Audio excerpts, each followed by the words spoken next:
Viewers, welcome to my YouTube channel. তো আজকে আমি নতুন একটা কন্টেন্ট আপনাদের সামনে নিয়ে আসতে চলেছি, যেটা আমার স্টুডেন্টের মাধ্যমে আমি আপনাদের এটা বোঝাবার চেষ্টা করব। তো দেখুন, যেহেতু একজন আমার কাছে শিখছে, সে নতুন চালাচ্ছে, তো তাকে আমি আমার যতটা এফোর্ট দেওয়ার দিচ্ছি, সে সেইভাবে আমার মতো করে চালাচ্ছে, কিন্তু আমি একটু তাকে অন্যভাবে চিন্তা করে একটু পালিশ করার চেষ্টা করছি। যে একটা নতুন যখন কেউ চালায়, সে ঘাবড়ে গিয়েই গাড়ি অ্যাক্সিডেন্ট করার তার প্রবণতাটা তৈরি হয়। তো যখন সে ঘাবড়াবে, তো এই ঘাবড়াবার সিচুয়েশানগুলো আমি কৃত্রিমভাবে শেখাবার মাধ্যমে তৈরি করার চেষ্টা করব। তাহলে কি হলো, সে যখন ওই রকম সিচুয়েশানে ভবিষ্যতে চালাবার সময় সে সামনাসামনি হবে, তখন সে সেগুলোকে অ্যাভয়েড করে বেরিয়ে যেতে পারবে, যেহেতু সে এই আমার গাড়ি শেখানোর প্র্যাকটিস সেশনের মধ্যে উনি সেগুলো ফেস করেছেন। তো আমি ওইগুলো একটা তৈরি করার চেষ্টা করছি, আর আপনাদের সামনে সেই ধারণাটা দেওয়ার চেষ্টা করছি। তো এবার যে দাদা চালাচ্ছেন, ওনার সাময়িক কিছু প্রবলেম উনি দেখা দিয়েছে। তো প্রবলেমের মধ্যে এটা আমি ওনার মুখ দিয়ে জিনিসটা শুনতে চাই।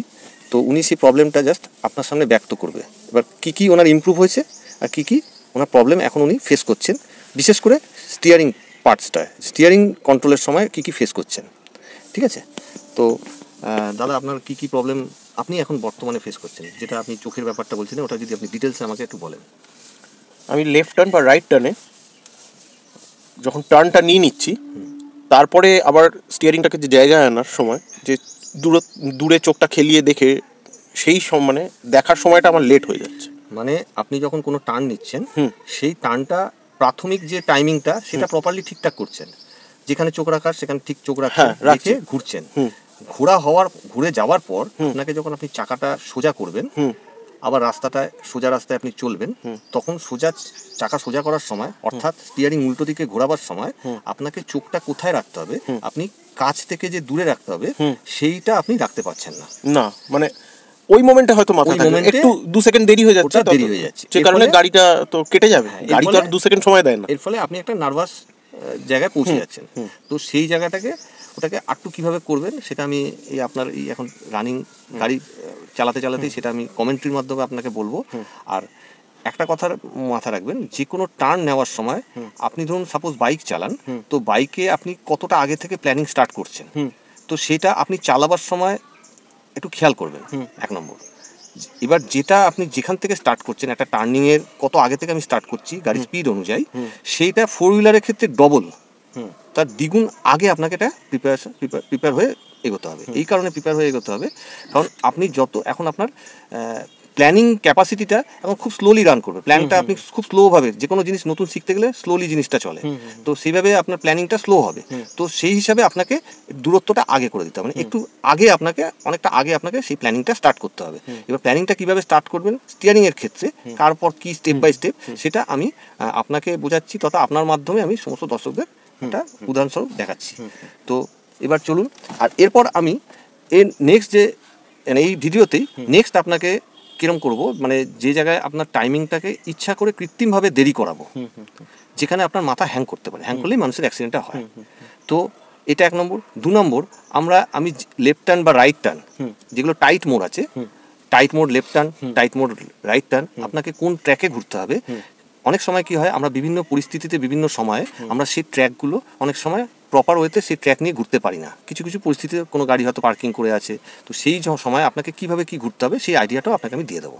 এতে আপনার মানে বাদবাকি কনফিউশন যেটা স্টিয়ারিংয়ের পার্ট, সেটা মোটামুটি মিটে যাবে। ঠিক আছে, তাহলে এখন স্টার্ট করা যাচ্ছে। বন্ধুরা, এখন আমি দেখুন, আমার যে স্টুডেন্ট চালাচ্ছে, এখান থেকে তাকে প্ল্যান স্টার্ট করতে হবে। ফার্স্ট এই যে প্ল্যানিংটা উনি স্টার্ট করবেন, কীভাবে স্টার্ট করবেন, আমাকে সামনে রাইট টার্ন দেখা যাচ্ছে, টাইট মোড়, এল টাইপ মোড়, আমাকে রাইট টার্ন নেব, তো আমাকে এখান থেকে লেফট ট্র্যাকে নিতে হবে। গাড়িটা নিলেন, যখন গাড়িটা লেফট ট্র্যাকে নিলেন, এবার রাইট টার্নিং পয়েন্টে তাকাতে হবে। তো রাইট টার্নিং পয়েন্টে তাকালেন, যতক্ষণ না প্যারালাল হচ্ছে ততক্ষণ ওখানে চোখ থাকবে। চোখ থাকলো, এবার আর দেখতে পাচ্ছেন না, চোখ স্টার্ট করে ওইদিকে নিয়ে নিতে হবে, সোজা নিতে হবে। সোজা নিয়ে এই যে এইখানে আপনি ঘোরাচ্ছেন, এই পজিশনে ঘোরাচ্ছেন গাড়িটা, এটা হচ্ছে আপনার প্রপার ঠিকঠাক টাইমিং। মানে এরপরে যদি আপনি টাইমিংটা দেরি করেন, তখনই আপনার একটা মাথার চাপ তৈরি হবে, ভয় তৈরি হবে। যে আমার এই গাড়ি ঢুকে গেল, ওটাকে আমি লেট টাইমিং বলছি। তো যখন ওই লেটটা অনেক অতিরিক্ত লেট হয়ে যাবে তখন আপনার মাথা হ্যাং করার একটা জায়গা তৈরি হয়ে যায়। তো এই হ্যাংটা জায়গাটায় আমি আপনাকে নিয়ে আসতে চাইছি। তো এখান থেকে সাধারণত এই টানটা নিতে গেলে একটা রাউন্ডেই ঘুরে যাবে হিসাব মতো।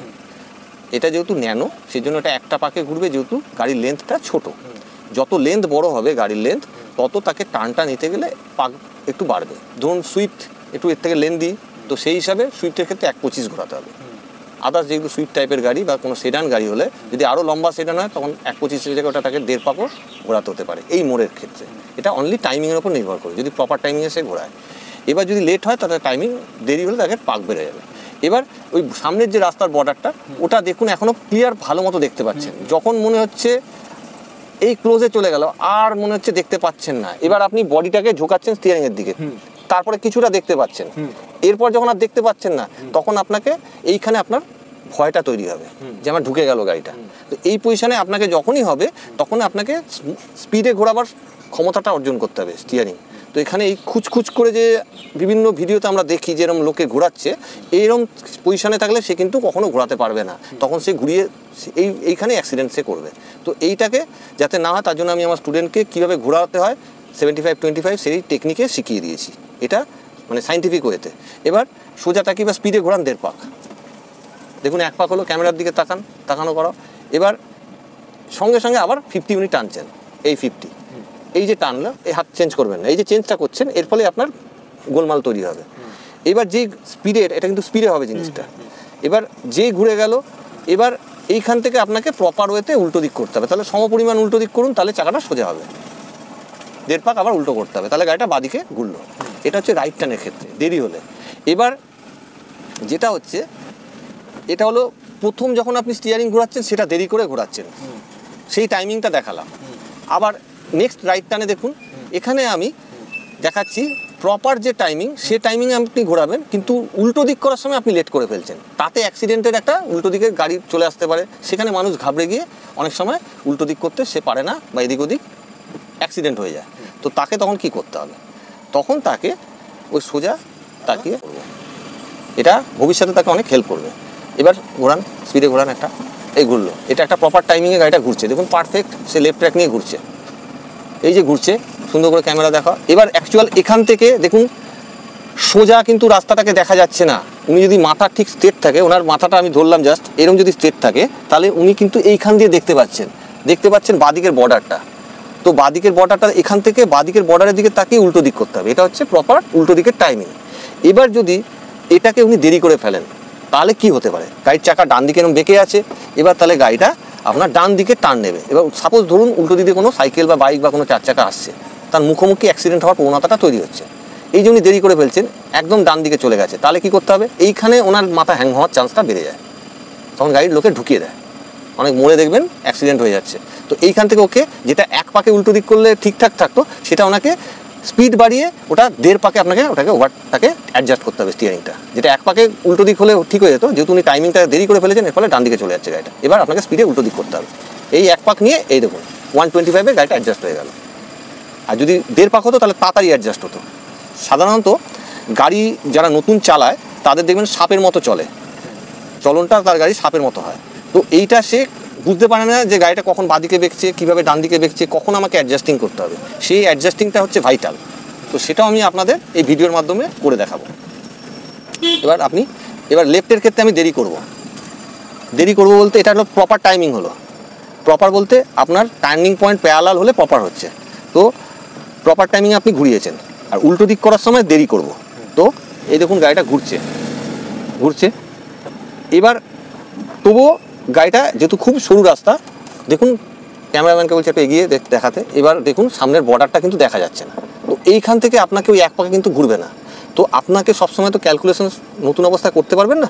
তো আপনি টাইমিং যখন ফেল হচ্ছেন তখন দেখবেন যে আমি আরও ভালো আপনাকে বোঝবার ইয়েটা দিচ্ছি, যে ওটা যখন বুঝতে পারছেন না দেখবেন সামনের বর্ডারটা আমার দেখা যাচ্ছে না। যদি বর্ডারটা না দেখা যায় রাস্তার বর্ডারটা, তাহলে আপনাকে আবার একটু স্টিয়ারিং কাটাতে হবে। কাটান, দেখুন স্টিয়ারিং দিকে তাকাও, এই যখন স্টিয়ারিংয়ের পার্ট বলবো তখন ক্যামেরা যেন স্টিয়ারিংয়ের দিকে তাকাবে। এবার স্টিয়ারিংয়ের দিকে এই 50% দেখুন কাটালো হাত, এইখান থেকে এটা 50% টানলো। এবার দেখুন যে গাড়িটা আস্তে আস্তে এবার রাস্তার দিকে তাকাও, এবার রাস্তা যেই বডিটা সোজা হচ্ছে তখন হাতটা তার মধ্যে 50 কভার হয়ে আরও 1 পাক মারতে হবে, যেহেতু উনি 1.5 পাক টেনেছিলেন। এবার যদি কোনো কারণে উনি উল্টো দিক করতে দেরি করতেন তাহলে কি হবে, আমি ওটা লেফট টার্নে দেখাবো। রাইট টার্নে আমার দেখানো হয়ে গেছে, আমি লেফট টার্নে দেখাবো। বন্ধ করো। এই টাইমিংটা হচ্ছে প্রপার। এখন আমরা বন্ধুরা প্রপার টাইমিংয়ে দাঁড়িয়ে আছি। তুমি একবার ক্যামেরাম্যানকে বলছি এই আমার বাঁ হাতের দিকে তাকাও, এটা হচ্ছে লেফট টার্নিং পয়েন্ট। এই লেফট টার্নিং পয়েন্টের সঙ্গে এই কোণাটা দেখাও, এই প্যারালাল হয়েছে। তো এখানে টাইমিং ঠিক আছে। এবার যদি টাইমিং দেরি হয় তাহলে গাড়ির বর্ডারটা দেখুন, এখন যতটা স্পষ্ট দেখা যাচ্ছে তখন বর্ডারটা দেখা যাবে না, একদম কাছে চলে আসবে। তখন তার মানে আপনাকে ধরে নিতে হবে আমরা লেট হয়েছে, ঠিক আছে? তো আমরা লেট টাইমিংয়ে সাধারণত স্টুডেন্ট যারা নতুন চালায় তারা ঘাবড়ে যায়। এবার আমরা ওর দিকে তাকিয়ে দেখুন এগোচ্ছি, লেট হয়েছে। এবার স্পিডে ঘোরাবো, ফ্রন্ট স্পিডে ঘোরান আরও 50। এই তার মানে দেখুন বর্ডারটা আস্তে আস্তে ক্লিয়ার হলো। এবার হাতটা রিটার্ন গেল, গিয়ে এবার এই উল্টো দিক করলো, মানে যেটা 1 পাকে ঘুরতো সেটা আপনার 1.5 পাক হয়ে গেল। তো এই যে স্পিডের ব্যাপারটা আপনাকে মাথায় রাখতে হবে। এটা প্রথম টাইমিংটা দেখালাম যে কখন ঘোরাবার সময় যদি দেরি হয়ে যায় তাহলে কী হবে। এবার উল্টো দিকের টাইমিংটা দেখাবো একটা লেফট টার্নের ক্ষেত্রে, সেটা আমি দেখাচ্ছি।